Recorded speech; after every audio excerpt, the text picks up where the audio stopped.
o subdesarrollado, las principales causas de enfermedad en la mayoría de sistemas son las causas infecciosas. ¿Ok?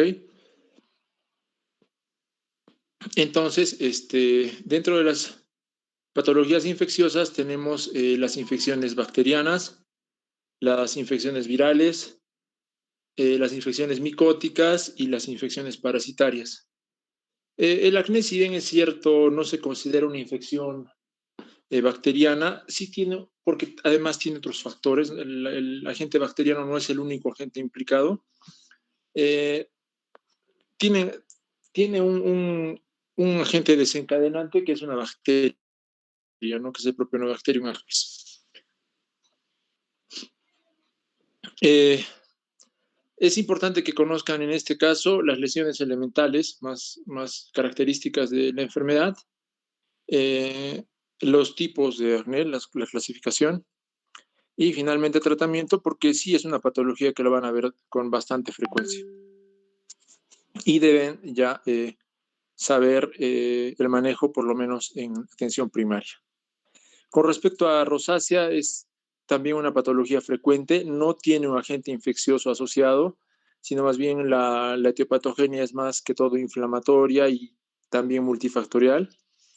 Es muy frecuente y es importante que conozcan también el manejo. Entonces, sus compañeros ahora nos van a dar tips importantes de cómo hacer el diagnóstico, de conocer la clasificación y finalmente enfocar el tratamiento adecuadamente. Pues vamos a darle el uso de la palabra a Alex para que comience su presentación, por favor. Doctor, no se olvide grabar la clase, por favor. Ok.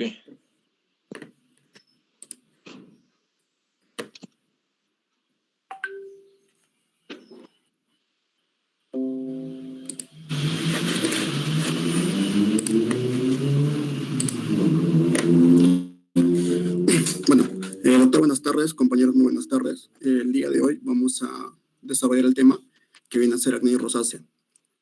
Bueno, el acné viene a ser una enfermedad muy común, se podría decir. Normalmente es una enfermedad autolimitada que con el tiempo esta enfermedad va a llegar a desaparecer. Normalmente muchos de los pacientes no desarrollan, no necesitan tratamiento, pero hay algunos casos en los cuales el mismo acné se podría decir que va a presentar lesiones cicatriciales o lesiones muy graves en las cuales puede dejar lesiones para toda la vida y en algunos casos hasta lesiones psicológicas. Entonces, en este caso es donde realmente se necesita dar tratamiento a los pacientes. Epidemiológicamente hablando, se dice que el acné vendría a ser una manifestación primaria desde la pubertad aproximadamente. Más que todo se da una media de edad entre los 3 y 19 años. Se dice que a partir de los 19 años empieza a decrecer, se podría decir, la incidencia del acné. Y esto como consecuencia, pues podríamos ver en algunas mujeres que normalmente persiste hasta la tercera década de la vida.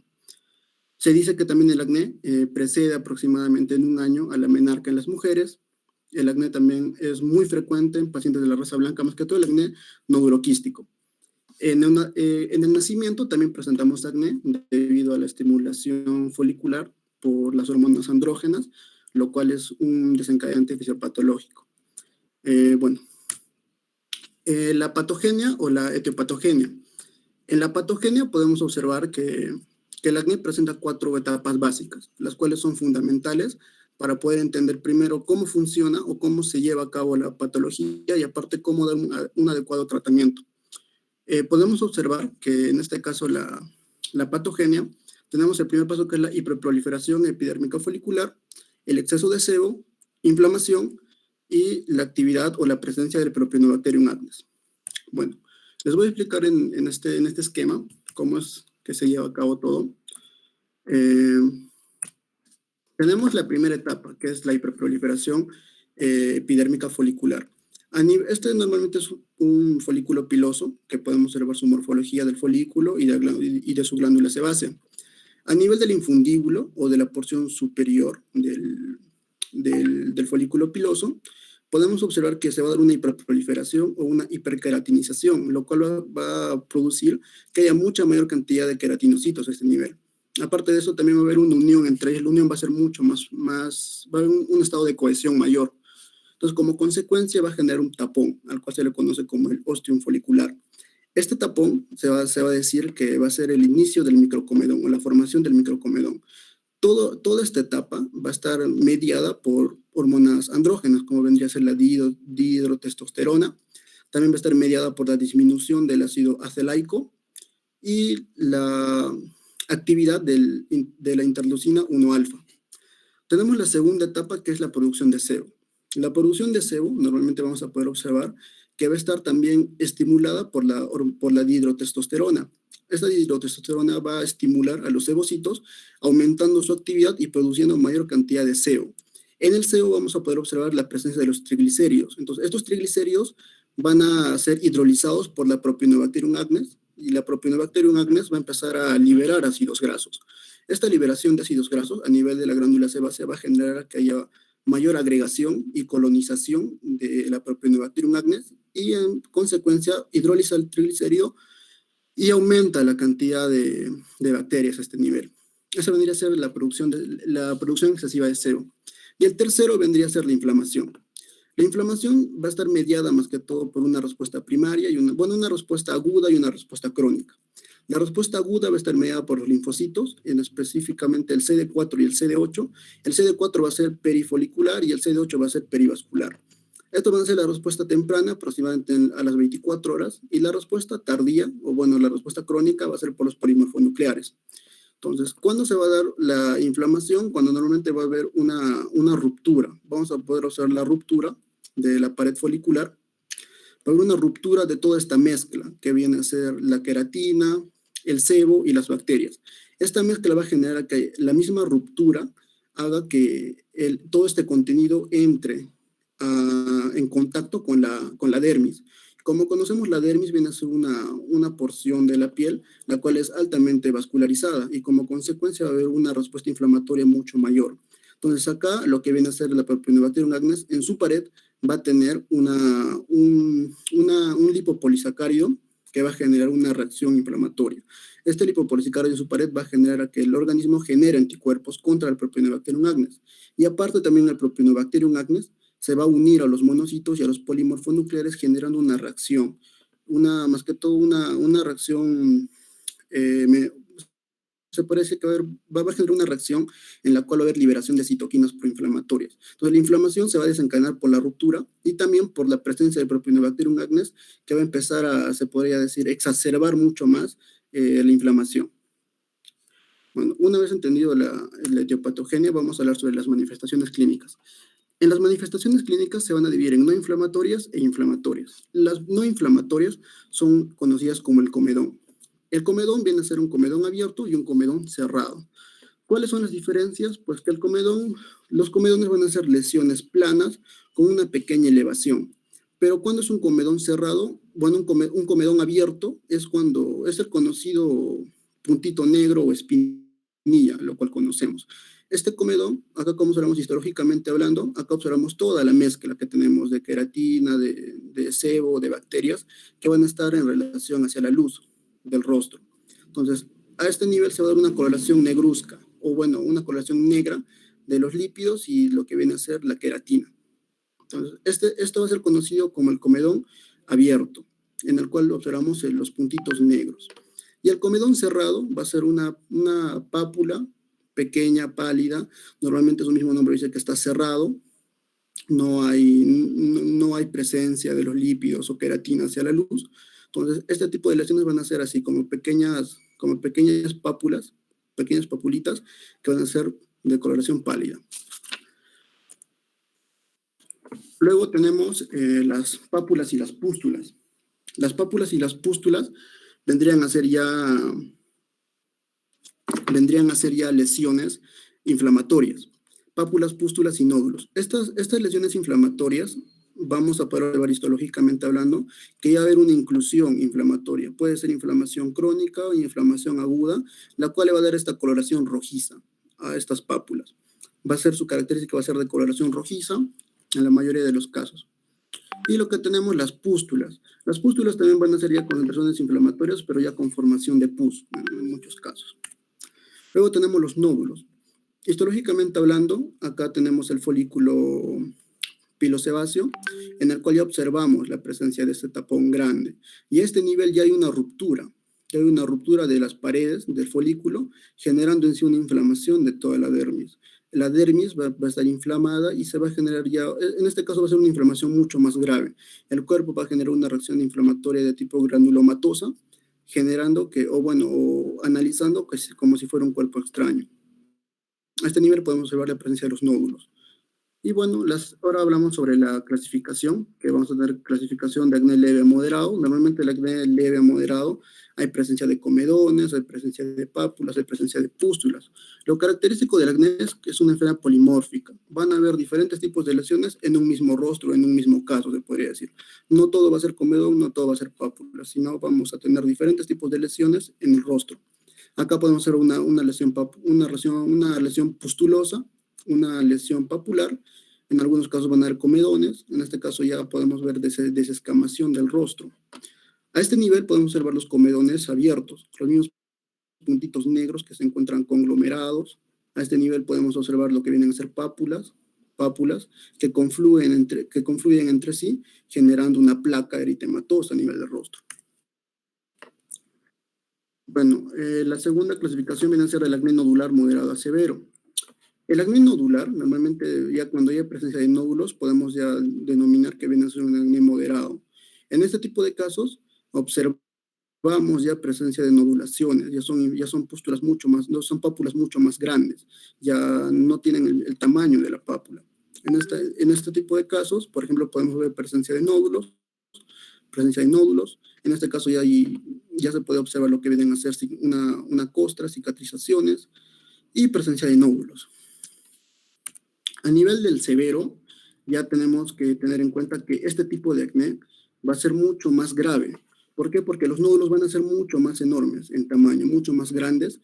Estos nódulos van a unirse o van a confluir generando, en algunos casos van a generar intercomunicaciones, canales que los van a interconectar, generando en sí toda una masa, se podría decir, de nódulos. Aparte del acné nodular severo, se puede observar que ya va a presentar lo que son las cicatrices hipertróficas o diferentes tipos de cicatrices que voy a hablar más adelante, pero el nodular ya presenta cicatrices que normalmente estas cicatrices se quedan en lo que resta de vida, se podría decir. Acá podemos observar ya partes de costras, heridas, cicatrices hipertróficas. Aquí ya podemos observar que a nivel de la espalda ya no existe ni una porción de la piel sana. Casi toda la piel ya está lesionada por lo que viene a ser el acné. Entonces, las complicaciones son 4. Más que todo, la complicación de esto son cicatrices. Tenemos una cicatriz que viene a ser hipertrófica, cicatrices onduladas, las cicatrices que vienen a ser las deprimidas y las cicatrices puntiformes, que normalmente son característicos del acné. En caso de las cicatrices hipertróficas, se les puede administrar corticoides, más que todo para reducir el tamaño en algunos casos. Esto es muy importante, el diagnóstico diferencial. El diagnóstico diferencial tenemos que tomar en cuenta lo más probable. Por ejemplo, el acné con comedones cerrados puede ser una emilia, una hiperplasia sebácea, acné con comedones abiertos, poros dilatados de Wiener, síndrome de Fabry-Racouchot. El acné inflamatorio. Es muy importante determinar el diagnóstico diferencial entre rosácea y lo que viene a ser el acné. Dermatitis perioral y el acné neonatal, que viene a ser la miliaria roja. Estos son los datos a considerar también, posibles diagnósticos, y en algunos casos ya también investigar ese tipo de casos. Respecto al tratamiento, el tratamiento del acné es muy característico, ya que cada acné, ya sea leve, moderado o severo, va a tener un algoritmo de tratamiento. En este momento vamos a hablar sobre los agentes tópicos, todos aquellos agentes que se administran sobre la piel. En los agentes tópicos, primero tenemos que tener en cuenta la fisiopatología de la enfermedad. Al haber entendido la fisiopatología de la enfermedad, el tratamiento va a ser mucho más eficaz, ya que vamos a tratar de bloquear o disminuir algunos de estas etapas o estos procesos. Como les comenté un inicio, en la hiperproliferación folicular epidérmica, en la cual hay una queratinización excesiva, también se relaciona una disminución del ácido acelaico. Este ácido acelaico normalmente funciona como una barrera lípida que evita más que todo la presencia del acné. En este caso hay una disminución, es por eso que en algunos casos se administra agentes tópicos, como por ejemplo el ácido acelaico, que tiene una acción antimicrobiana y comedolítica. El peróxido de benzoilo es muy importante, aparte de ser un antimicrobiano que hidroliza los triglicéridos, se administra junto a los antibióticos tópicos, más que todo para reducir la resistencia, porque la mayoría de los antibióticos tópicos como eritromicina, clindamicina, normalmente la cepa de la Propionibacterium acnes presenta resistencia a este tipo de antibióticos. Entonces lo que se recomienda es unirlo o añadirlo al peróxido de benzoilo para disminuir esta resistencia. Luego tenemos los retinoides tópicos, que dentro tenemos la tretinoína, el adapaleno y el tazaroteno. Estos también tienen una función comedolítica, antiinflamatoria. Lo característico de la tretinoína es que es poco tolerable. Se dice que normalmente tiene una base alcohólica, la cual produce irritación en la piel. Por eso es que se les recomienda el uso interdiario a los pacientes. Aparte de esto que es fotolábil, se quiere decir que se inutiliza su acción cuando uno se expone al sol. Es por eso que normalmente administran la tretinoína de manera nocturna antes de dormir. Normalmente no se administra con el peróxido de benzoilo, ya que esto genera un cuadro de... se podría decir que inutiliza la acción de la tretinoína. En consecuencia, hay otros derivados, como el adapaleno y el tazaroteno, que estos derivados cumplen todo lo que tiene de deficiencia la tretinoína. Por ejemplo, el adapaleno es mucho más tolerable, es fotoestable, y en este caso se puede usar el peróxido de benzoilo. El tazaroteno, igual. Se dice que es un poco más efectivo que la tretinoína en gel, y que normalmente la terapia de contacto es a corto plazo. Quiere decir que ni bien te aplicas el tazaroteno, después de los 5 minutos puedes lavarte o limpiarte con un gel limpiador. Luego tenemos el tratamiento sistémico, que vienen a ser los antibióticos. Dentro del tratamiento sistémico tenemos las tetraciclinas, macrólidos, trimetopina, sulfametoxazol y la dapsona. La tetraciclina se puede decir que es el antibiótico base, el cual debemos elegir, debido a que primero actúa directamente sobre la Propionibacterium acnes. Al actuar sobre la Propionibacterium acnes genera que haya una disminución en la producción de ácidos grasos debido a la hidrólisis que genera la Propionibacterium acnes hacia el triglicérido. Entonces, como consecuencia, este antibiótico se puede decir que podría ser el más elegible para tratar un acné. También su debilidad viene a ser que se tiene que administrar con el estómago vacío. Normalmente los pacientes se le recomienda 1 hora antes del almuerzo y 2 horas después del almuerzo. Para esto han salido derivados como la doxiciclina y la aminociclina, que estos fármacos sí se pueden administrar concomitantemente con los alimentos. Entonces, estos fármacos se podría decir que cumplen ese punto negativo que tiene la tetraciclina lipofílica. Luego tenemos los macrólidos. Dentro de los macrólidos tenemos la eritromicina y la citromicina. No son tan elegibles, se podría decir, porque la mayoría de cepas de la Propionibacterium acnes generan resistencia hacia los macrólidos. Es más recomendable usarlos con peróxido de benzoilo para reducir la resistencia. Más que todo está relacionado también a pacientes que no puedan tolerar el tratamiento a tetraciclinas que con el estómago vacío.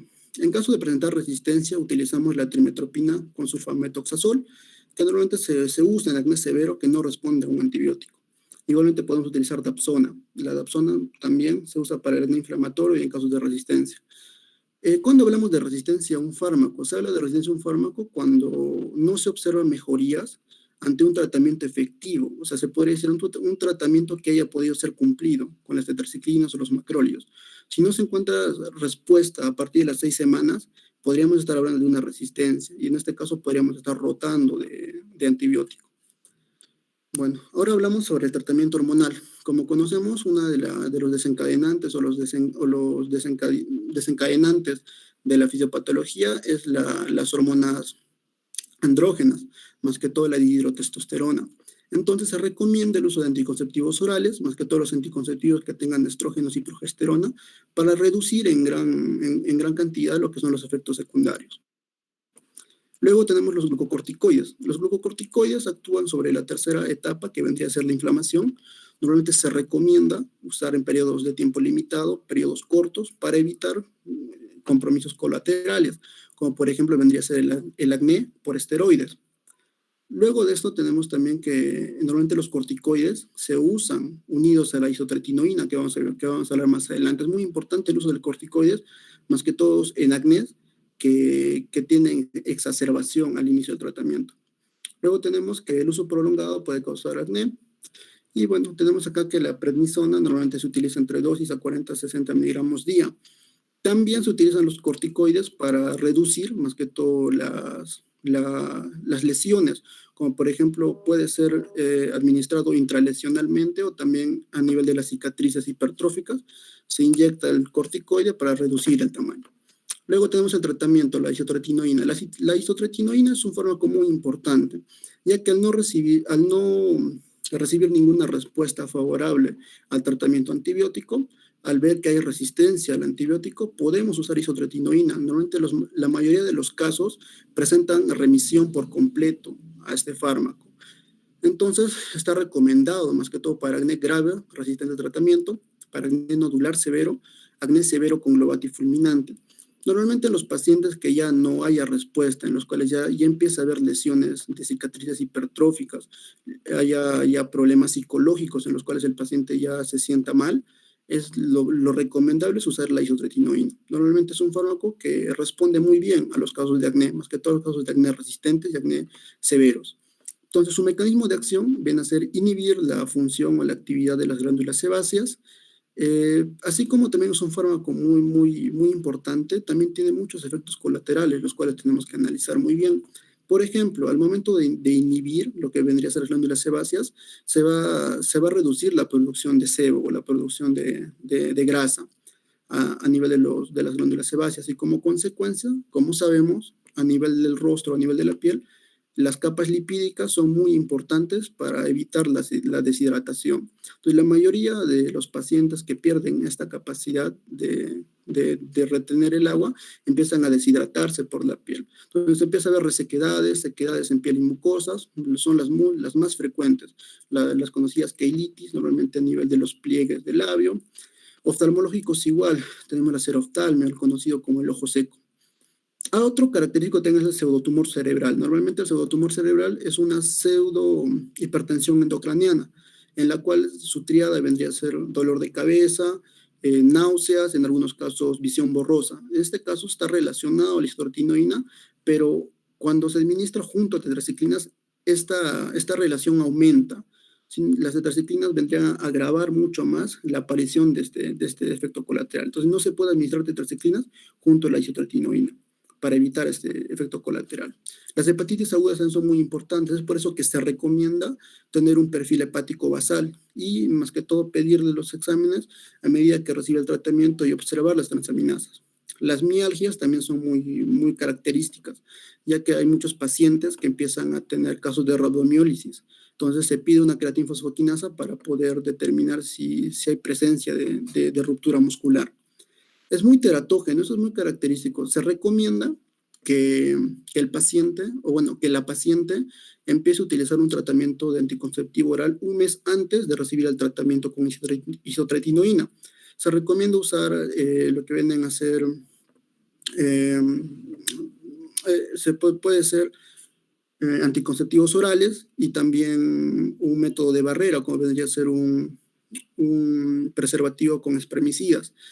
Este tratamiento tiene que seguir mientras se lleve el uso de la isotretinoína y también continuar hasta un mes después de haber dejado la isotretinoína, porque es muy teratógeno en la organogénesis a nivel del embarazo. Santomas y pancreatitis son también son efectos colaterales que tenemos que tener en cuenta, más que todo tomando en cuenta los triglicéridos basales. En la mayoría de los pacientes que usan isotretinoína empieza a elevarse la cantidad de triglicéridos basales, ya que no se puede eliminar mediante el sebo. Entonces, al momento de aumentar, tenemos que analizar primero a la tercera o a la cuarta semana después de iniciar la isotretinoína y luego entre la sexta y la octava semana. Si en estos dos parámetros no hay una elevación de triglicéridos, pues podemos determinar de que el paciente va a responder normal al tratamiento. Pero en algunos casos hay en los cuales sube hasta 500 miligramos por decilitro, hasta 700 u 800. En este caso es donde realmente hay mucho riesgo de padecer santomas o pancreatitis. Entonces se recomienda parar el tratamiento o administrar un fármaco que reduzca los triglicéridos en sangre. La dosis es de 0.5 a 1 miligramo kilogramo día en acné facial y de 2 miligramos a kilogramo día en acné en tórax o en espalda. La prednisona se usa en aquellos casos de pacientes que tengan un acné nodular, pero un acné nodular severo, en el cual ya haya un compromiso de una inflamación muy fuerte. ¿Por qué? Porque normalmente la prednisona disminuye los cuadros de exacerbación. Entonces, la prednisona se usa 2 semanas antes de recibir el tratamiento con isotretinoína y 2 semanas después de la primera administración de la isotretinoína. Y como consecuencia, pues, reducimos mucho la respuesta de exacerbación al inicio del tratamiento de isotretinoína. Este es el algoritmo de tratamiento del acné vulgar, como conocemos, leve, moderado, severo. En el leve tenemos uno no inflamatorio y uno inflamatorio. El no inflamatorio es el comedónico normal. Aquí se recetan retinoides tópicos. Lo normal es que hablamos como la tretinoína, el adapaleno y la tazaratona. Luego, si no responde, o bueno, si tenemos otra, podemos utilizar ácido celaico o ácido salicílico. En mujeres no se recomienda el uso de anticonceptivos orales por el momento. La opción de invasivas puede ser extracción del comedón. En algunos casos, si es refractario al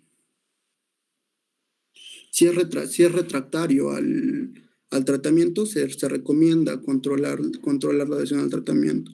Y el mantenimiento, usar retinoide tópico con BPO. Pero acá tener en cuenta que no se puede usar tretinoína con BPO o, bueno, con peróxido de benzoilo, por la misma acción que lo inhibe. Entonces podemos utilizar adapaleno o tazaratona. Luego, en el leve papular, tenemos que podemos usar un retinoide tópico añadido a un antimicrobiano tópico. Esto puede ser los retinoides que ya hablamos y los antimicrobianos tópicos, tenemos a clindamicina y eritromicina. Luego igual, ácido celaico y continuamos con lo mismo. Luego tenemos el moderado papular pustular. En el moderado ya empezamos a hacer ya uso de los antibióticos orales. Podemos utilizar tetraciclinas añadidos a algún retinoide tópico y al peróxido de benzoilo. Igualmente, si es que no funciona a las 6 semanas, podemos rotar otro antibiótico y seguir con el tratamiento. En este tipo de casos ya podemos estar administrando anticonceptivos orales, normalmente en las pacientes mujeres. Se da la extracción del comedón y aquí podemos evaluar si es que sigue respondiendo al tratamiento y no responde, si no responde al tratamiento, podemos evaluar el cumplimiento, si realmente está cumpliendo el tratamiento como debe ser con los antibióticos o no. Podemos excluir una foliculitis gran negativa en las mujeres e incluir síndrome de ovario poliquístico, tumores de ovario. Esto es muy importante. La mayoría de las mujeres que sufren de dismenorrea o mujeres que tienen alteraciones en su ciclo menstrual o pacientes con hirsutismo pueden ser pacientes que desarrollen este tipo de enfermedades hormonales. Luego, igualmente, en los varones, excluye la hiperplasia suprarrenal congénita. Entonces, ya en el nodular podemos observar si no responde al tratamiento del antibiótico oral. En este caso, podemos usar ya la isotretinoína oral o algún antibiótico a mayores dosis o rotar el antibiótico. Podemos añadir un retinoide tópico y un BPO. Igual con las mujeres anticonceptivos, y lo característico de acá es que a las lesiones nodulares ya podemos estar administrando corticoides intralesionales para reducir la inflamación en estos tipos de acné nodular. Y el último acné, que viene a ser el severo, el conglobatado fulminante, sí o sí necesitamos iniciar con isotretinoína oral. Y un corticoide oral, que podría ser una prednisona de 40 a 60 miligramos día, muy importante. Y bueno, igualmente corticoides intralesionales. Bueno, eso sería la parte de acné vulgar. Ahora va a continuar mi compañero la parte de variantes del acné. Muy bien, muy buen resumen. Has dicho los puntos más importantes. Me parece que está muy bien tu resumen. ¿Quién presentó, Alex? Sí, doctor, Alexis. Muy bien, Alex. Buena presentación. Gracias, doctor. Ya, bueno, continuando con la exposición, ¿se me escucha bien? Sí. Ya. Vamos a mencionar ahora lo que son los variantes del acné. Vamos a empezar por el acné neonatal. El acné neonatal puede producirse hasta en el 20% de los recién nacidos. Estas lesiones suelen aparecer alrededor de las 2 semanas de vida, de edad, ¿no? del recién nacido, y se resuelven de manera espontánea dentro de los 3 meses. ¿Cuáles son las características de este acné, del acné neonatal? Se caracteriza por la presencia de lo que son pequeñas pápulas. Como ya lo había hablado Alexis, las pápulas vienen a ser esto, la definimos como unas lesiones pequeñas, que son unas lesiones menores inclusive a 1 centímetro, son circunscritas, son elevadas, tienen bordes bien definidos, y estas se pueden presentar a nivel de lo que es la nariz o las mejillas del bebé. Entonces, lo que caracteriza también al acné neonatal es que tiene ausencia de comedones. Se ha demostrado también un cultivo positivo de las pústulas con malacesia y una mejoría con la crema de ketoconazol. Siguiente, por favor. En esta imagen podemos observar lo que ya habíamos, lo que habíamos mencionado anteriormente. Que primero, lo que caracteriza al acné neonatal es la ausencia de comedones. Esa ausencia de comedones inclusive pone en duda si se trata de una variante de acné, porque algunos lo consideran como una variante de pustulosis cefálica neonatal. Entonces, lo que se observa en la imagen es más sobre todo la presencia de pápulas, pústulas, y como ya les había dicho, lo que es la ausencia de comedones. Y el motivo o la causa de por qué se produce esto se toma en cuenta sobre todo a una tasa de excreción de sebo que está aumentada en el recién nacido, pero se corrige en el periodo de 2 a 3 meses. Es por eso que en algunos casos no necesita un tratamiento, simplemente se espera que esa tasa de excreción de sebo se reduzca por sí sola. Siguiente diapositiva, por favor. Ahora mencionaremos lo que es el acné infantil. Este acné, el acné infantil, se caracteriza por la presencia ya de comedones. Ya como lo habían mencionado, tenemos de 2 tipos, tenemos los comedones cerrados, tenemos los comedones abiertos. Entonces, estos se producen cuando el canal de la glándula sebácea se obstruye. Entonces, en el acné infantil se presenta entre los 3 y los 6 meses de edad. También pueden presentarse lo que son pápulas, pústulas, como ya lo había hablado anteriormente, las pústulas, las que están llenas de pus, nódulos también se presentan, y son estas lesiones grandes que son dolorosas, que lo encontramos a nivel profundo de la piel, especialmente lo encontramos a nivel de la dermis, y se puede producir cicatrizaciones inclusive en procesos de enfermedad relativamente leve. Las causas de lo que es el acné infantil vienen a ser la liberación de la deshidroepiandrosterona, que es producida por una glándula suprarrenal inmadura. Entonces, y en el momento en el que se deje de producir, se va a corregir este problema en un periodo del primer año de vida del infante. Entonces, se trata especialmente aquellos que se consideren severos. Entonces, el tratamiento habitualmente son lo que son retinoides tópicos, el peróxido de benzoilo, la terapia oral con eritromicina, trimetoprima, isotrepionina, como les dije, en casos severos. Siguiente, por favor. Entonces, en esta imagen es lo que les había mencionado, es el acné infantil.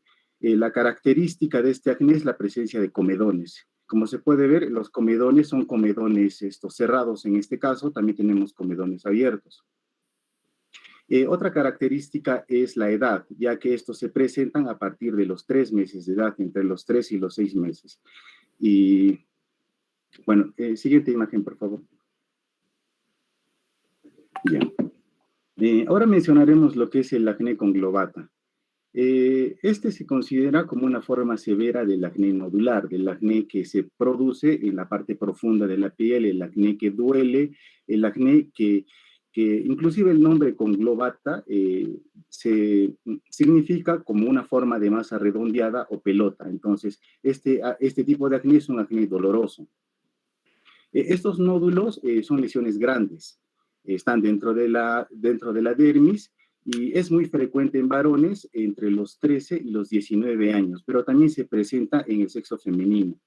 El conglobata es una mezcla ya sea de comedones, pápulas, pústulas, nódulos, inclusive de abscesos. En ciertas circunstancias, si se drenan esos nódulos, se segrega un material fétido, que también es una característica de este tipo de acné. Estas lesiones se encuentran a lo que es el nivel de la espalda, las nalgas, el tórax, el hombro y el cuello. El manejo generalmente es muy difícil. Inclusive el tratamiento da resultados transitorios, pasajeros, ya sea el tratamiento con antibióticos, glucocorticoides sistémicos. Es por eso que en este tipo de circunstancias lo que se prefiere usar es el uso de isotretinoína y que ha producido resultados impresionantes. Siguiente, por favor. Ya bueno, esto es lo que les estaba hablando del acné conglobata, es el acné nodular severo. Entonces, en esta imagen se resalta, ¿no?, la presencia de estos nódulos, que son estas lesiones inflamatorias grandes, que se le puede ver, inclusive son un poco más oscuras, son dolorosas, ya lo mencioné, se encuentran profundas a nivel de la dermis, y si estas se drenan, van a liberar lo que es un material fétido, mucoide. El tratamiento de este tipo de acné generalmente puede ocasionar lo que es cicatrices deprimidas, como ya lo habían hablado anteriormente mi compañero.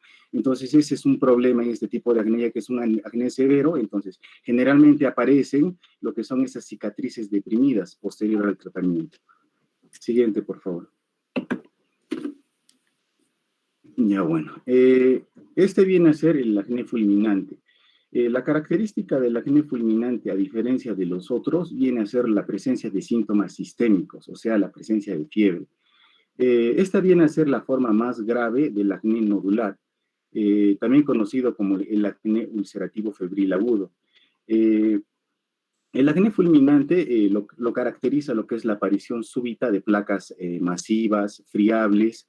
Quiere decir que se descavan con facilidad, tiene una sensibilidad dolorosa a la palpación, son exudativas y con costras hemorrágicas. Las lesiones sobre todo predominan en la espalda, en la parte anterior del tórax, y se ulceran con rapidez, y estas se curan con cicatriz. Se presenta en varones entre los 13 y los 19 años y con frecuencia en la cara no está comprometida. Los pacientes se caracterizan por tener fiebre, ya mencionado, leucocitosis, disculpen, presentan también poliartralgias, mialgias, anemia, y este tipo de acné fulminante se trata con lo que son glucocorticoides sistémicos en las mismas lesiones, intralesiones, y lo que es la isotretinoína. Siguiente, por favor. Entonces, esto es lo que les había mencionado. Este es el acné fulminante. Esta se caracteriza por la aparición de esas placas súbitas masivas, también con la presencia de lo que es la sintomatología sistémica, la fiebre, y sobre todo son friables, quiere decir que se desmenuzan fácilmente, inclusive al tocarlos podemos desmenuzar este tipo de lesiones. Tienen una sensibilidad dolorosa a la palpación y presentan, como se observa, lo que son las costras hemorrágicas. Siguiente, por favor. Ya, ahora vamos a hablar lo que es el acné excoriado. Este acné se puede relacionar especialmente a mujeres jóvenes, pero también no es solo un problema de ellas, también es un problema de los varones. Es aquel acné que se produce principalmente por la lesión de la misma persona con las uñas. También puede afectar a varones, ya lo mencioné, puede presentarse como un acné leve y estar acompañada por extensas excoriaciones. Los comedones y las pápulas se excoria, pero especialmente por hábitos sistémicos neuróticos. Generalmente a las personas que tienen este tipo de acné, se les considera personas que están pasando por trastornos de personalidad, como por ejemplo depresión, ansiedad, trastornos obsesivos. Entonces, el tratamiento habitual para este tipo de acné viene a ser lo que son los antidepresivos o la psicoterapia. Siguiente, por favor. Entonces, este viene a ser el acné excoriado, el acné que les había mencionado, especialmente relacionado con las mujeres de una edad muy joven.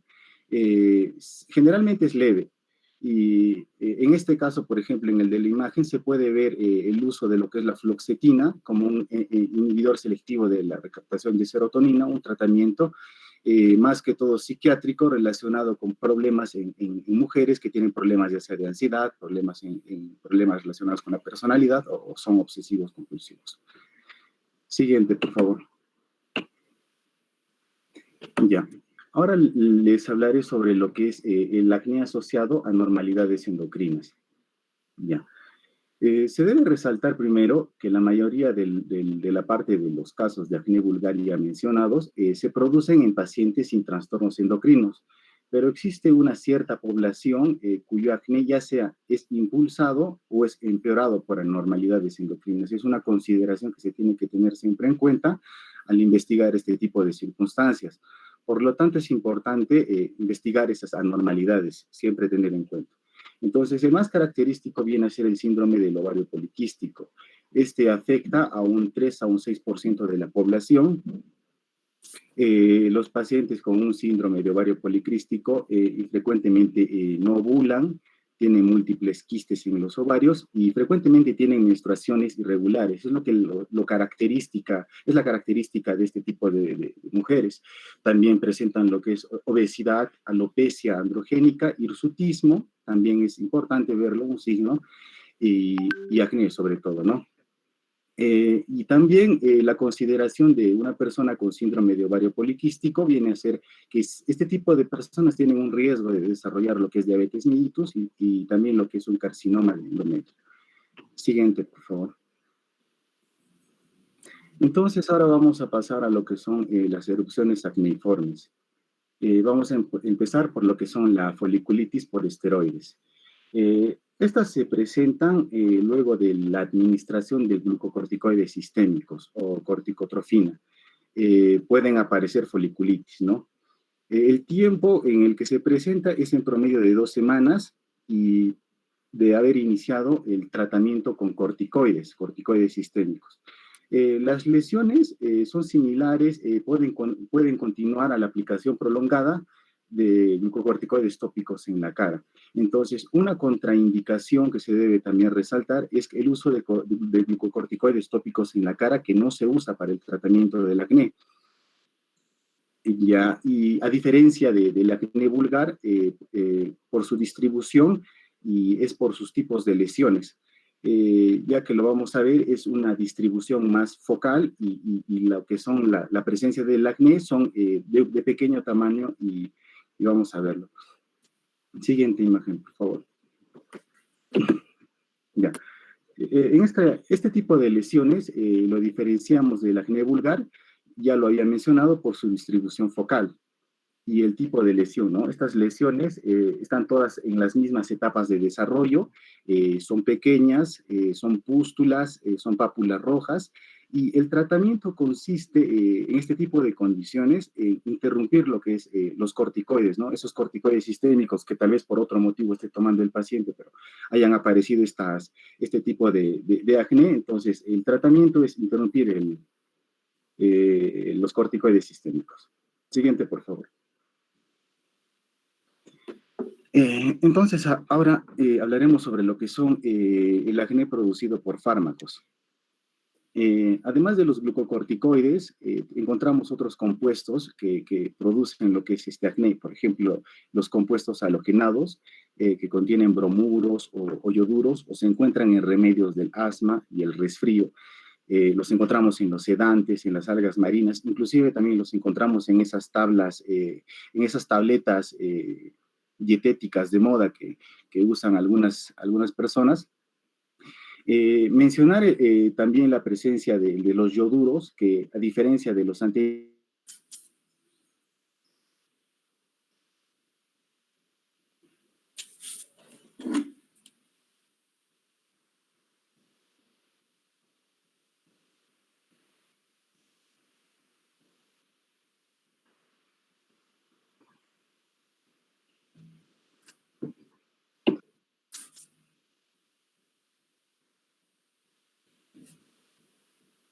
¿se me escucha? Sí, No se se escucha. puede. ¿Sí se me escucha? Sí, Se cortó. se cortó. Ahora sí. Sí, disculpen un rato, es que está un poco mal la conexión. Voy a tratar.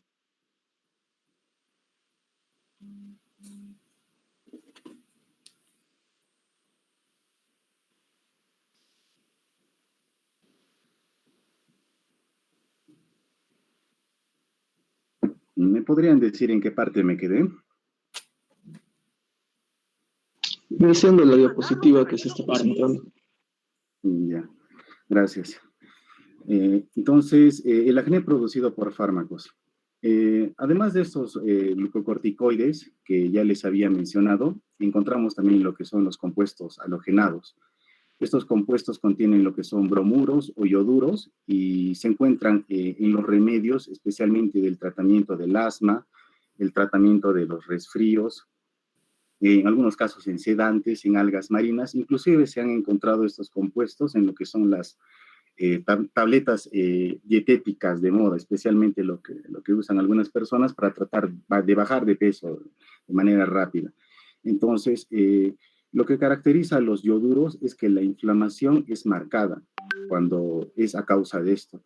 Y si lo relacionamos tal vez con el consumo de sal, el porcentaje de yodo que hay en la sal es tan bajo que no es posible que pueda causar acné.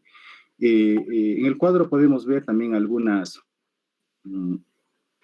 fármacos que causan lo que son estas erupciones acneiformes. Glucocorticoides, que viene a ser el más conocido, la fenitoína, el litio, la isoniazida, altas dosis en el uso del complejo de la vitamina D, compuestos halogenados, y lo que son los inhibidores de los receptores de factores de crecimiento epidérmico.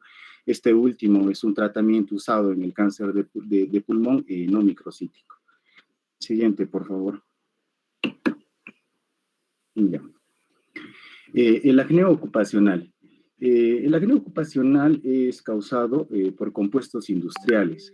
Entonces, son una cantidad variable, pero vamos a mencionar algunos, por ejemplo, los derivados del alquitrán de hulla, viene a ser uno, los aceites de cortes insolubles y los hidrocarburos clorinados. Este último inclusive tiene su propio acné, por decirlo de alguna manera, ¿no?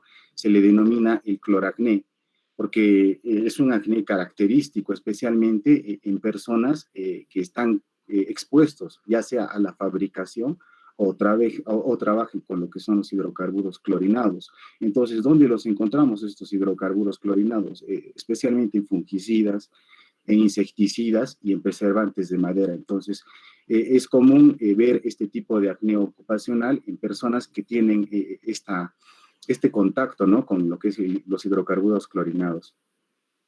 Este acné tiende a ser bastante inflamatorio. Además de la presencia de los grandes comedones, se caracteriza por la presencia de pápulas, pústulas, grandes nódulos, quistes verdaderos. Entonces, el acné por alquitrán también se caracteriza por la hiperpigmentación, y el tratamiento en general viene a ser el uso de retinoides tópicos u orales. Siguiente, por favor. En la siguiente, en esta imagen podemos observar lo que es el cloracné, ¿no? En esta imagen podemos ver grandes comedones, ya sea en este caso a nivel del cuello, también la presencia de lo que son pápulas, pústulas, también la presencia de nódulos y de quistes verdaderos. Por lo general, este tipo de cloracné suele ser con bastantes procesos inflamatorios. Siguiente, por favor. Ya, bueno. Ahora viene lo que es la foliculitis gran negativa. La característica de la folitis gran negativa es que se produce una vez haber tratado al paciente, especialmente con tetraciclinas, y que el tratamiento haya sido un tratamiento aparentemente exitoso, ¿no? Entonces, una persona que ha sido tratado con un acné vulgar, con antibióticos orales, durante un tiempo prolongado, puede presentarse lo que son los papulopústulas concentradas especialmente alrededor de la nariz o como nódulos de localización profunda. El cultivo de estas lesiones se ha podido revelar lo que es el Enterobacter, lo que es la Klebsiella, la Escherichia, y la foliculitis mejora con una isotretianina durante 4 a 5 meses. Como ya lo había mencionado mi compañero Alex, la dosis viene a ser de 0,5 a 1 cada kilogramo de peso. Entonces, en algunos casos también se recomienda el uso de lo que es cefalosporinas orales. Siguiente. Esto es lo que les estaba mencionando. Es una foliculitis gran negativa en los cuales se ha hecho lo que es el cultivo, ¿no?, de esas zonas y se revela lo que es el Enterobacter, la Klebsiella, la Escherichia. Estas lesiones las encontramos ya sea a nivel de la mejilla o a nivel del mentón. En algunos casos inclusive los encontramos a nivel de la nariz. Y se caracteriza por presentar lo que son esos papulopústulas y lo que son los nódulos profundos. Como ya lo habíamos hablado, los nódulos vienen a ser esas, suelen ser dolorosas, ¿no? Esas tienen formas de pelotas. Siguiente, por favor. Ya. También tenemos lo que es el acné por radiación. Podemos separarlo en un acné por radiaciones ionizantes o un acné por la radiación UV, ¿no? Puede producirse lo que es esas erupciones acneiformes, especialmente en procesos o en personas que estén siendo tratados con radiaciones ionizantes terapéuticas en pacientes oncológicos. Esas pápulas que van a desarrollar este tipo de pacientes son semejantes a comedones. Estas lesiones comienzan a aparecer cuando la fase aguda de la dermatitis por radiación está en resolución. Estos rayos ionizantes crean lo que es una metaplasia epitelial en el folículo y crean tapones de hiperqueratóxicos adherentes en la unidad pilosebácea, resistentes a la extracción. Quiere decir que este tipo de lesiones son difíciles en algunos casos de tratar o de extraer. Si hablamos, por ejemplo, de una exposición excesiva a lo que es la radiación, inclusive aparece lo que son unas placas amarillas atróficas, lo que se les conoce como el síndrome de Fabry-Racoulchot. Siguiente, por favor. Y para terminar estos acnés, vamos a hablar también de lo que es el acné tropical, un acné relacionado a la presencia del calor extremo, ya sea por la zona donde uno vive o ya sea por la ocupación de estas personas. Por ejemplo, hay personas que trabajan en los hornos, o personas que trabajan en las fundiciones. Entonces, el acné tropical, también está relacionado con un problema o una incapacidad en el movimiento, ¿no? Ocasiona discapacidad porque una vez formado este acné y al rozar con la ropa, imposibilita que la persona pueda moverse de manera adecuada.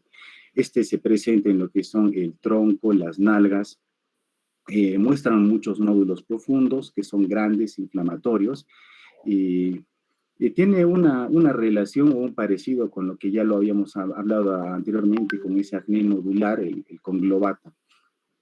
Y finalmente tenemos el acné estival. Este acné está relacionado con el contacto excesivo al sol. Esas personas que les gusta broncearse demasiado, entonces una vez de haberse bronceado llega uno a su casa y observa pues este acné, ¿no?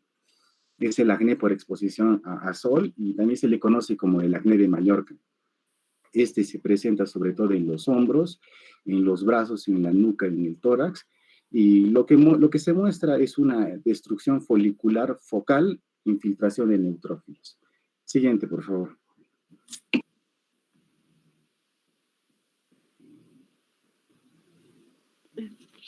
Bueno, Muy bien, ahora muy vamos a bien. hablar. Chacón también, presentación, buen resumen. Ha hecho la presentación con conocimiento del tema, está bien. Ya solo hay que siempre mencionar la bibliografía cuando se hace cualquier presentación. Es importante, en ambos casos. Sí, doctor. Gracias. Continuamos.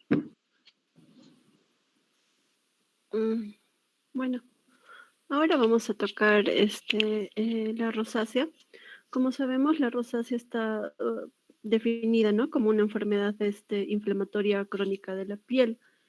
Esta se va a caracterizar por la presencia de los eritemas que son persistentes, para lo cual tienen que tener por lo menos 3 meses de evolución.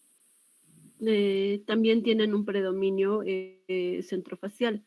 Ahora, va a tener una afectación con mayor frecuencia a áreas convexas de la cara, como tenemos las mejillas, nariz, frente y mentón. Entonces, para diagnosticar la rosácea, no se van a acompañar de muchos signos clínicos que van a ser sugerentes, pero no son necesariamente del todo, tienen que estar presentes para poder dar el diagnóstico. Y dentro de esto se ha tomado en cuenta, ¿no? Como agruparlas de acuerdo a las características que van a ser primarias y secundarias. Dentro de las características primarias vamos a tener a lo que es la rubefacción, las pápulas, las pústulas y las telangiectasias. Y dentro de las características secundarias vamos a tener lo que es la sensación del ardor o punzadas faciales, el edema, las placas, el aspecto seco, la fima, la rubefacción periférica y también lo que es bueno, eso, ¿no? Dentro de las características que van a ser necesarias para poder tener un buen diagnóstico. Siguiente, por favor. Ahora, en cuanto a lo que es la epidemiología, como sabemos, la prevalencia, ¿no? de la rosácea no es exactamente conocida. Y ahora se sabe que este es más común en las poblaciones caucásicas, pero también van a afectar a personas de todas las razas. Ahora, también en base a los datos epidemiológicos, hay sugieren, ¿no? que va a existir una predisposición genética.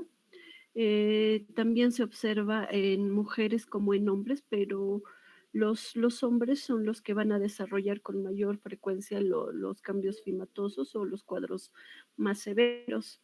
En cuanto a la edad de presentación, se da más frecuentemente entre los 30 a 50 años. Siguiente, por favor.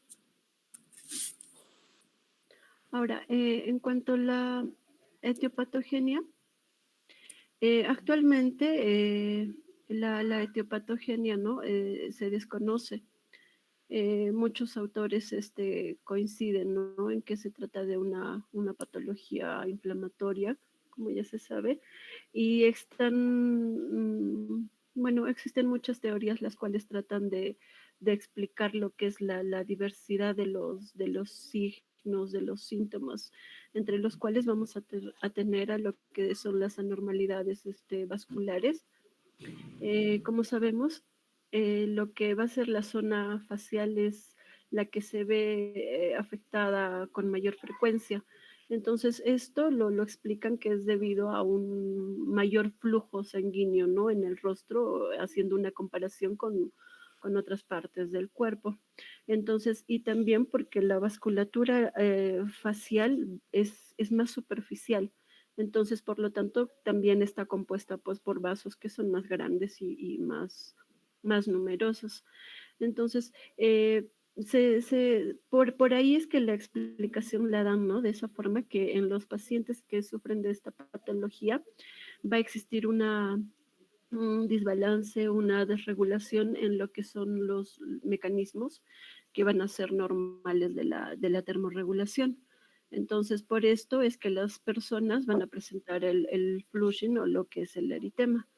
Y también otro punto es lo que es la vasodilatación, porque esta la van a asociar, ¿no? con un aumento de los niveles de los que son los mediadores inflamatorios, así como la histamina, las prostaglandinas.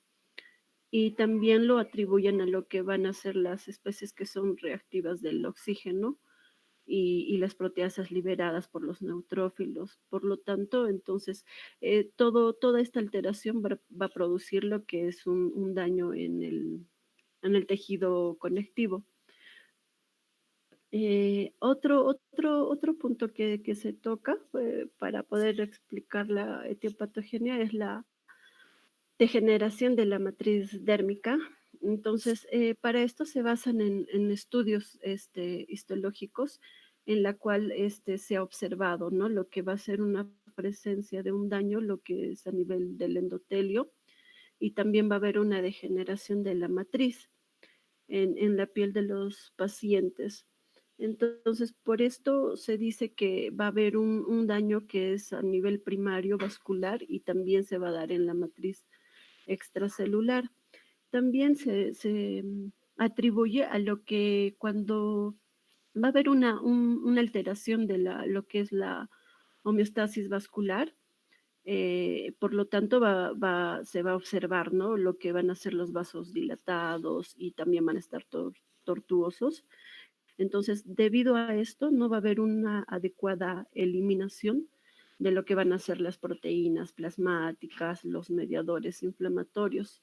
Y por lo tanto, todo eso va a conllevar a lo que va a ser la inflamación crónica de la matriz. Y también atribuyen a lo que es la radiación ultravioleta. ¿Por qué? Porque esta va a poder alterar la adecuada función de lo que son los vasos sanguíneos y los linfáticos y van a causar un daño, lo que va a ser a nivel de las fibras elásticas. Y por esto es que se puede apreciar, ¿no? La elastosis solar. Entonces, por eso es que también se va a ver lo que es los eritemas, las telangiectasias, y también puede llegar se llega a observar el edema. Ahora, en cuanto a lo que son los microorganismos, atribuyen, ¿no?, al Demodex follicularum, que como sabemos es un habitante de la piel. Entonces, el rol patogénico de este microorganismo lo asocian, ¿no?, con la enfermedad en base a que el Demodex se va a ubicar, por decirlo así, ¿no?, con mayor preferencia en las zonas que ya tienen o ya están afectadas por lo que es la rosácea. Entonces, se van a apreciar en la nariz, en las mejillas. Y también se atribuye como a la edad de lo que va, a la edad de la aparición, ¿no?, de esta patología, lo relacionan con el hecho de que va a existir un incremento en lo que es la densidad del Demodex con la edad del paciente.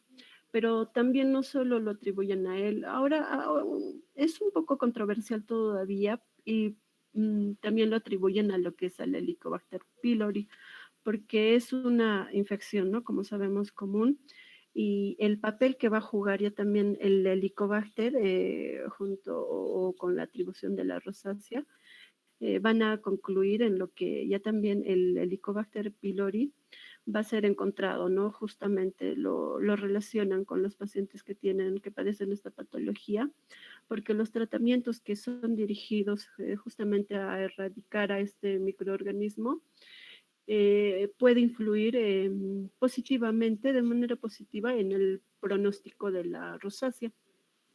También mencionan a otros microorganismos, como por ejemplo al Bacillus oleronius, en la cual es una bacteria gram negativa comensal. Y va a producir antígenos que van a ser capaces de estimular a lo que es una respuesta inmune. En cuanto a los factores ambientales,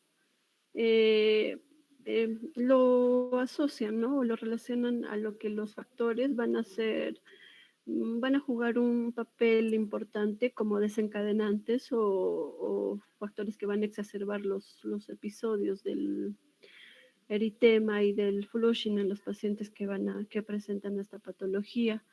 Entonces, estos factores son específicos, ¿no?, para cada tipo de paciente.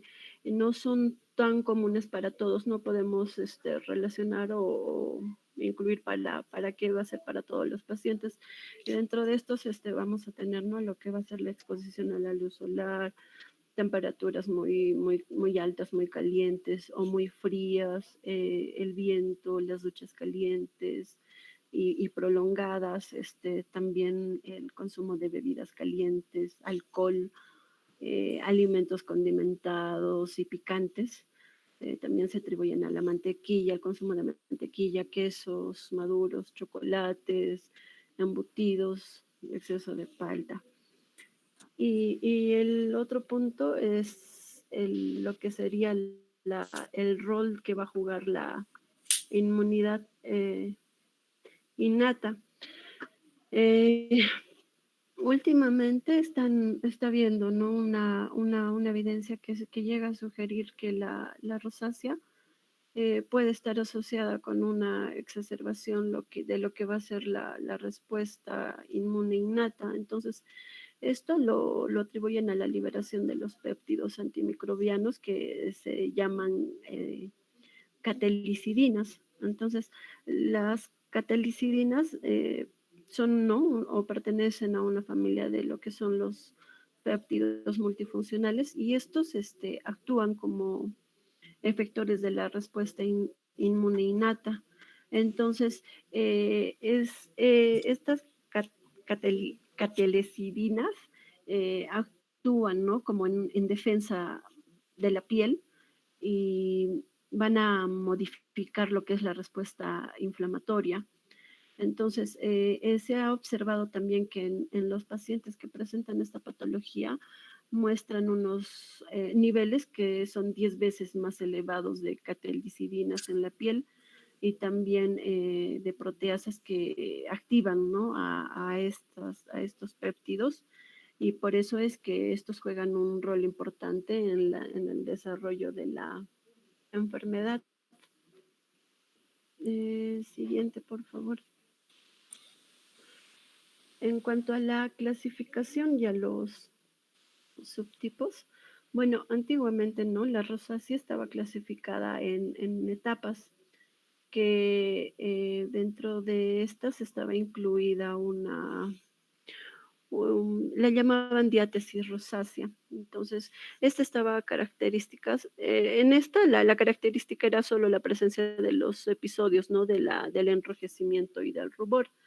Entonces, a partir del 2002, lo hicieron una nueva clasificación, por decirlo así, que lo clasifican, ¿no? En 4 subtipos y obviamente este está de acuerdo al tipo, ¿no? A las características de las lesiones. Entonces tenemos a la rosácea eritematotelangiectásica, que vendría a ser o es análogo, ¿no? Del estadio 1 de lo que antiguamente era la clasificación. La rosácea papulopustular, la rosácea fimatosa y lo que es la rosácea ocular. Siguiente, por favor. Ahora, en cuanto a lo que es a las manifestaciones clínicas, vamos a hablar de cada una y también vamos a hablar también de acuerdo al daño o al cuadro de severidad que van a tener. Entonces, lo que es la rosácea eritematotelangiectásica, esta va a estar caracterizada, ¿no? Por lo que es el enrojecimiento facial y por la presencia de las telangiectasias, que van a ser las arañas vasculares. También va a presentar lo que es la rubefacción, el edema de la región central de la cara, también presentan lo que es la sensación del ardor y las punzadas y la descamación. Entonces, lo que va a ser la severidad de este subtipo de rosácea se va a medir según la frecuencia y la persistencia del enrojecimiento facial que presenta el paciente o también según la presencia o la ausencia, ¿no? De lo que son las telangiectasias. Entonces, para considerar a la rosácea como leve, el eritema facial debe ser transitorio y de baja persistencia. La presencia de las telangiectasias pueden ser aisladas, pero la presencia de estas no son necesarias para poder hablar o clasificarla exactamente como leve. Como tenemos en la imagen, de izquierda a derecha es, ¿no? De leve, moderado y severo. En cuanto al grado de moderado, se va a establecer ya también en los casos en los que el enrojecimiento de la piel va a ser más frecuente y el eritema facial va a estar más persistente. Y también, o sea, acá sí o sí ya se presenta, ¿no? Lo que son las telangiectasias. Y en el grado severo, que es el de la derecha, el eritema facial ya es más pronunciado. Los enrojecimientos van a pasar, ¿no? De lo que son van a pasar a ser muy frecuentes y prolongados también. Entonces, y las telangiectasias también se incrementa ya de número, ¿no? Ahora, en lo que es en cuanto a la rosácea papulopustular, igual vamos, ¿no? De izquierda a derecha, leve, moderada y severa. Entonces, en cuanto a esta rosácea, esta se va a caracterizar, ¿no? Principalmente por la presencia de las pápulas y las pústulas, como lo dice su nombre. El eritema ya va a ser persistente en la región de la cara, también en las áreas convexas. También va a presentar lo que es el ardor, las punzadas con menor frecuencia. Ahora, para hablar de severidad en este subtipo, va a depender ya también del número de lo que son las pápulas y las pústulas y también de la presencia o de la ausencia de las lesiones cutáneas, de las que ya también van a ser tipo placa. Entonces, en cuanto a lo que va a ser el grado leve, cuando se va a dar, ¿no? Cuando hay algunas pápulas y pústulas, pero sin presencia de las placas o lesiones y el eritema facial. Entonces, va a ser de grado moderado ya también cuando el número, ¿no? De las pápulas o pústulas se incrementan. Acá tampoco no se van a apreciar lo que son las placas cutáneas y va a haber un eritema moderado. En cuanto a lo que es ya también el grado severo, las pápulas y las pústulas ya son más numerosas y el eritema es mucho más pronunciado. Acá puede haber ya la presencia de lo que son las placas, de las lesiones en placas. Siguiente, por favor. Ahora, en cuanto a lo que es a la rosácea hematosa, bueno, esta va a estar caracterizada, ¿no? Por el engrosamiento de la piel y también la presencia ya de los nódulos que van a tener una superficie irregular, de lo que es en las áreas convexas, ¿no? Ahora, este subtipo de rosácea se va a manifestar más comúnmente en lo que es la nariz y su denominación va a ser rinofima. También se presentan en otras partes y de acuerdo a eso es la denominación que tengan, como el mentón, natofima, la frente metofima, párpados blefarofima y orejas otofima. Y también en este subtipo lo que, para poder hablar, ¿no? De lo que va a ser la severidad, todo eso se va a considerar leve cuando los folículos o los poros de la piel no van a aumentar en tamaño. No van a presentar cambios visibles en el contorno. En lo que ya es el grado moderado, la hinchazón se va a incrementar y también se va a observar un cambio en lo que es el contorno de la piel. Y es severo cuando el contorno ya se engruesa y también cambia de forma y ya es más notable. Y también los nódulos van a tener ya una superficie regular.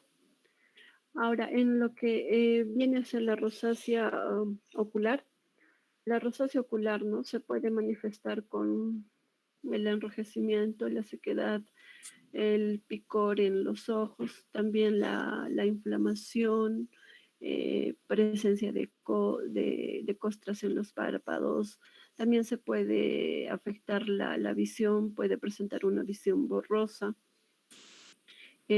También lo que es la fotosensibilidad, una dilatación de los vasos sanguíneos y también manifiestan, ¿no? Los pacientes que tienen esa sensación de tener como una arenilla en los ojos.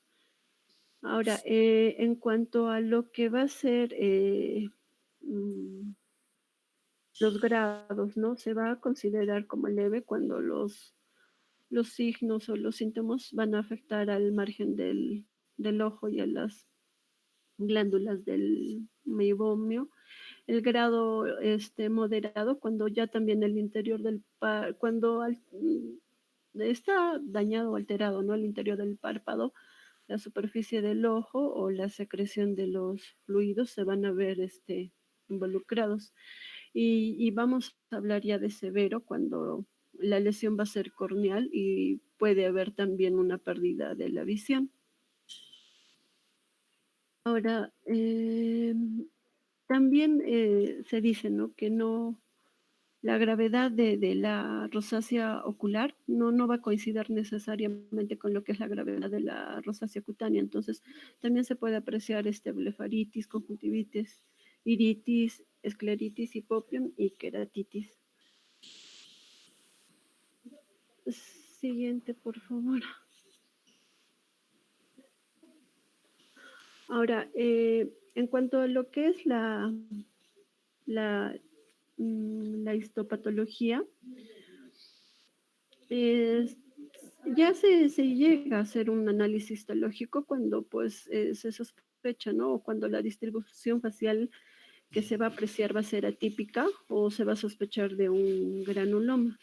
Entonces, en lo que va a ser a la rosácea eritematotelangiectásica, se va a apreciar, ¿no? Una dilatación de los vasos sanguíneos superficiales.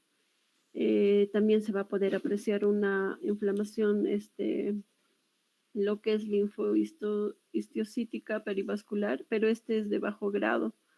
Ahora, lo que es en la rosácea papulopustular, se va a apreciar un infiltrado inflamatorio perivascular y también va a ser perifolicular en la dermis superficial y también en la media. Ahora, a las pústulas, ¿no? Usualmente no se sabe que contienen un acúmulo superficial de los neutrófilos. Y en lo que va a ser la rosácea fimatosa, acá se van a poder apreciar una hiperplasia de las glándulas sebáceas, va a haber un empastamiento folicular y las telangiectasias. Ahora, los ácaros, ¿no? Los Demodex follicularum, estos pueden encontrarse en todos los tipos de rosácea dentro del infundíbulo folicular y de los conductos sebáceos.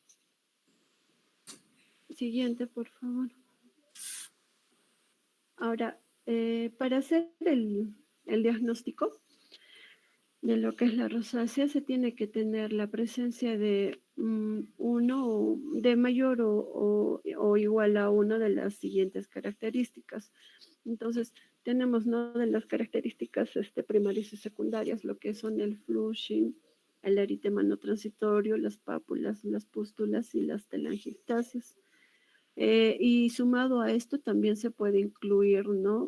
Uno mayor o igual a una de estas características secundarias, lo que es el ardor, el escozor, la placa, la apariencia seca, el edema, las manifestaciones oculares, la localización periférica y los cambios fimatosos.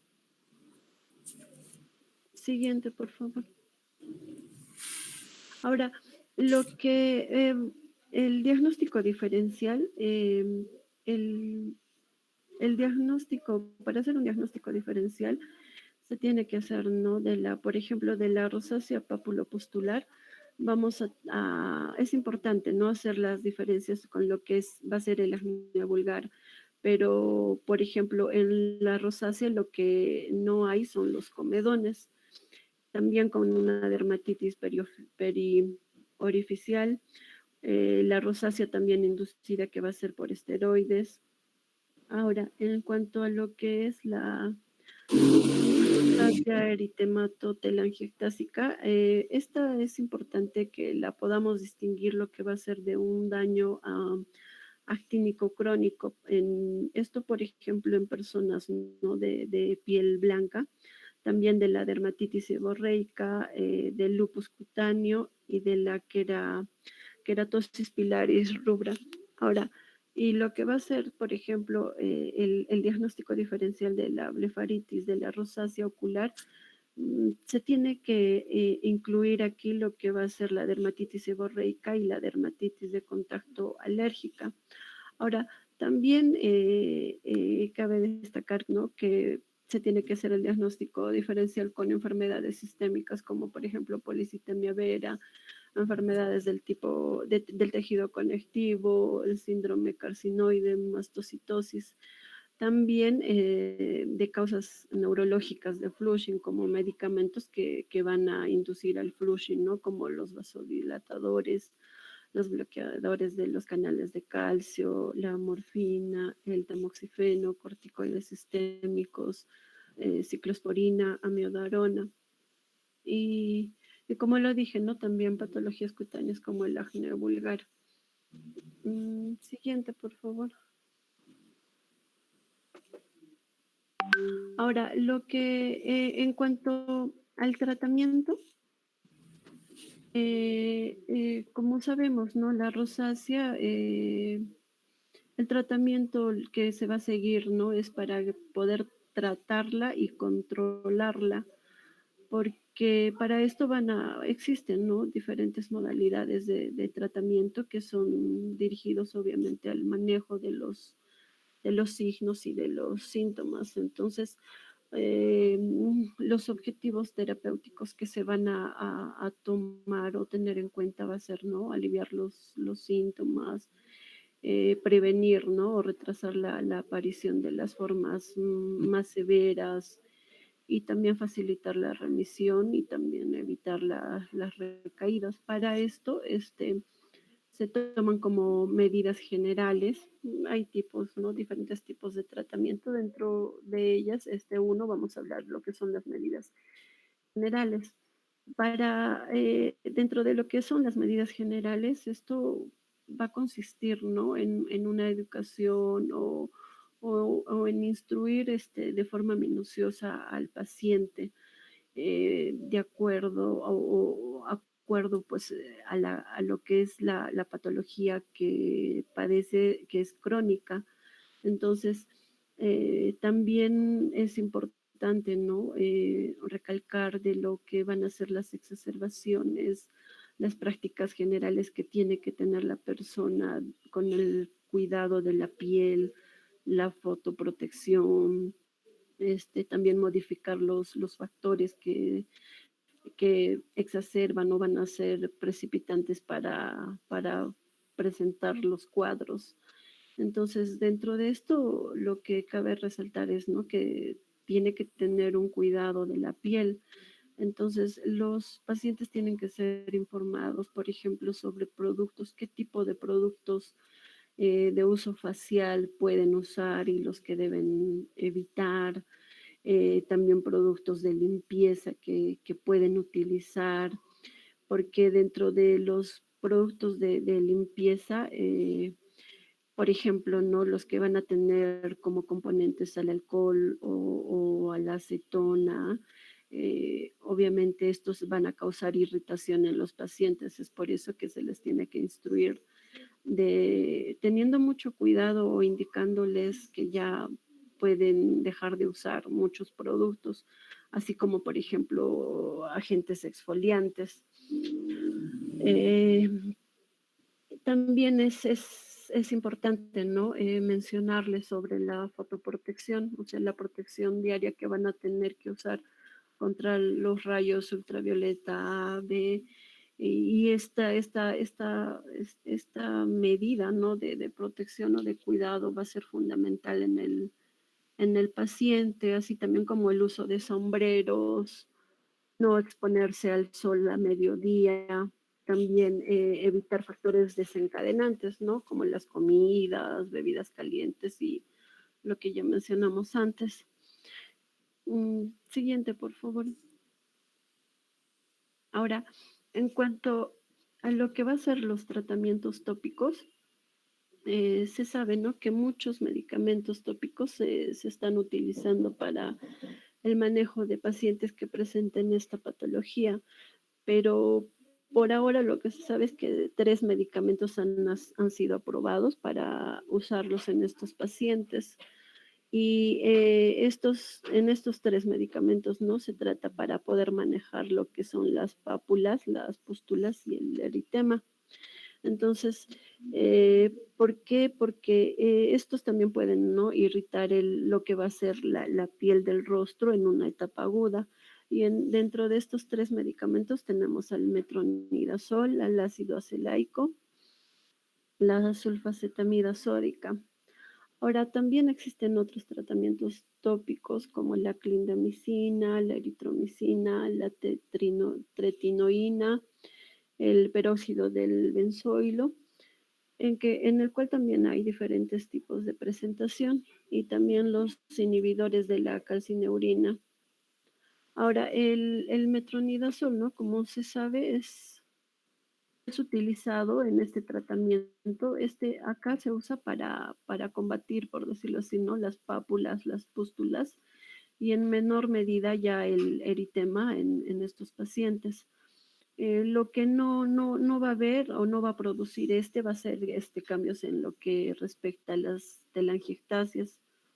Entonces, su acción va a ser inhibir la formación, ¿no? de las especies que son reactivas del oxígeno, porque también tiene otras propiedades antiinflamatorias. Ahora, la eficacia del metronidazol en el uso con rosácea no va a estar o no está relacionada, ¿no? Con lo que son sus propiedades antimicrobianas. Ahora, en lo que respecta a la sulfacetamida sódica, se utiliza de un inicio se utilizó, ¿no? De un inicio para el tratamiento de lo que era el acné vulgar, luego para lo que es la dermatitis seborreica y la rosácea. Entonces, la sulfacetamida, como ya se mencionó un poco, tiene propiedades antibacterianas. Entonces, también va a ser útil para el tratamiento de lo que son las pápulas, las pústulas y el eritema. Como tercer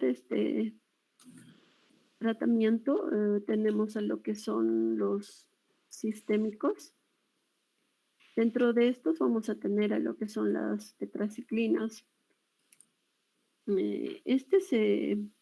Como sabemos, no son antibióticos bacteriostáticos, entonces estos van a inhibir la síntesis proteica bacteriana y se usa como tratamiento inicial con 500 miligramos, 2 a 3 veces por día durante 10 días, para corregir, y luego ya también se usa 500 miligramos una vez por día, esto con una duración de 2 a 3 meses. También se ha utilizado lo que es la aminociclina, la doxiciclina, el uso de macrólidos, el metronidazol y la isotretinoína. Ahora, otro como cuarto tipo de tratamiento que se utiliza en esta patología, se tiene lo que es el láser. El láser, ¿no? Lo usan con utilidad para poder disminuir lo que son las telangiectasias, el eritema y los cambios fimatosos. Entonces, el láser vascular, ¿no? Así como también el láser del colorante pulsado, lo que emite no es una luz que se absorbe selectivamente por la hemoglobina, y esto lo que hace es permitir la destrucción del vaso, pero no va a provocar un daño en el tejido que se encuentra adyacente. Ahora, como quinto tratamiento, se ha tomado en cuenta lo que es la terapia de la luz pulsada. La luz pulsada, cuando se usa, va a penetrar la piel más profundamente que en comparación lo que es el láser. Y va a actuar, ¿no? Exactamente sobre los cromóforos, como la hemoglobina y la melanina. Entonces, esta terapia de luz pulsada se usa para tratar las lesiones vasculares, las lesiones pigmentarias y el fotoenvejecimiento. Entonces, va a permitir su uso, o sea, es para zonas más grandes, ¿no? Y los vasos que sean más profundos. En cuanto a los otros tratamientos, se ha utilizado también a la fitoterapia. Esto porque en muchas ocasiones, ¿no? El tratamiento es, o sea, o muchos pacientes no evidencian, ¿no? Una respuesta a otros tratamientos. Entonces, muchos pacientes ya también recurren al uso tópico de hierbas, ¿no? Por ejemplo, lo que es el té verde, la manzanilla, aceite del árbol de té y todo eso. Y también tenemos dentro de estos a los antihistamínicos, porque en pacientes, o sea que ha habido pacientes, ¿no? Que han referido prurito, entonces también es útil el uso de los antihistamínicos, porque también tienen un efecto antipruriginoso, entonces van a mostrar, ¿no? O van a ayudar también con un efecto antiinflamatorio. Ahora, lo que es en cuanto a la rosácea ocular, eh, es importante, ¿no? Preguntar al paciente de forma dirigida por la presencia de síntomas oculares. ¿Para qué? Para que podamos realizar, ¿no? Una derivación oportuna al oftalmólogo si en caso el paciente presentara estos síntomas, porque lo que se desea lograr en este tipo de pacientes es, ¿no? Prevenir la irritación ocular con el uso de lubricantes, o sea, las lágrimas artificiales, también la limpieza de los párpados, también poder controlar lo que son la inflamación con medicamentos tópicos o sistémicos. ¿Qué? En cuanto a en cuanto a la rinofima, aquí lo que se utiliza es la isotretinoína oral. Estas van a ser en dosis bajas. Es el tratamiento de elección para la rinofima en grado ya también leve a moderada, pero de corta evolución. Ahora, en pacientes ya también que tienen o que presentan, ¿no? Estadios que son más avanzados de la enfermedad, ya también se requiere ya intervenciones quirúrgicas o combinación con tratamientos sistémicos o otras alternativas, ¿no? Quirúrgicas que, por ejemplo, podría incluirse ya una remodelación, electrocoagulación o una ablación con láser, ¿no? O combinación ya de otras técnicas. Siguiente. Eso. Y bueno, cabe mencionar, ¿no? O es importante resaltar que esto es un conjunto porque las lesiones, el daño que va a presentar el paciente no solamente es física, porque debido o por lo que se puede observar, ¿no? En cuadros más severos también va a haber una afectación psicológica, social, también se tiene que analizar lo que va a ser la respuesta al tratamiento que se vaya a elegir en cada paciente. Es importante apreciar, ¿no? Distinguir o diferenciar las características primarias, todo para, obviamente, todo esto nos pueda conllevar a un mejor tratamiento para el paciente. Y también importante, ¿no? Que el paciente ya debe evitar los factores los factores desencadenantes, ¿no? Como las temperaturas y todo eso, y que cada subtipo requiere siempre, ¿no? Un manejo, una terapia más dirigida, un tratamiento más dirigido, acorde a la severidad, al grado, al subtipo, de acuerdo a la clasificación también que vaya a presentar el paciente. Eso sería todo, doctor.